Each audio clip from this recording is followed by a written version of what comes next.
أنا شايفة كمية كومنتات بلبن، واو بلبن، والله نسويه في البيت وألز. تعالوا نسوي الطريقة مع بعض. رز مغسل بس مو منقع،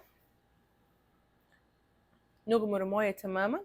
يا جماعة أبغاه يستوي، هذه الخطوة مهمة عشان ما ينشف لما أحط عليه الحليب، وأبغاه كمان يكون جوسي.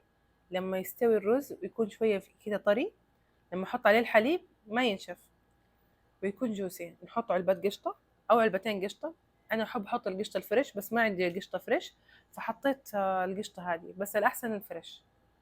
حليب لين أغمره تماما. أنا حسيت الحليب قليل فحبيت أزود.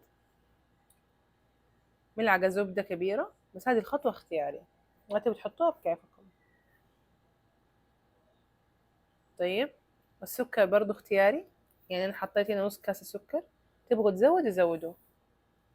ملعقتين صغار فانيليا، أو ملعقتين ونص. الفانيليا كل ما زادت كل ما طعمها حلو.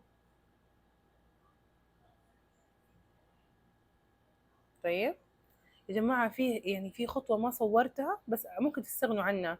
تحطوا نص ظرف دريم ويب بعد ما يستوي. هذه الخطوة بتخليه كده طعمه فيه كأنه ايس كريم لما يبرد. بس ما تبغوا تستكفوا في هذه المرحلة. الحين بعد ما برد حطيت عليه جوز هند. تستغربوا طبعا حاطة مانجا، بس أهم شيء المانجا تكون لذيذة. أنا أحب الرز بلبن بالمانجا وبالشمام وبالعنب. مرة بتستغرب أنا عارف، بس مرة لما يبرد يكون طعمه مرة لذيذ. بس هو الوصفة الأصلية بتحطوا عليه جوز هند وزبيب بس وسيبوه يبرد، وبعدين قدموه عليكم بالعافية. جربوه بالفواكه صراحة ما راح تندموا. أنا من عشاقة الفواكه مع رز بلبن، بس أهم شيء الفاكهة تكون طعمها لذيذ. يلا استنى أراكم في الكومنتات. شوفوا حطيت عنب. عليكم بالعافية.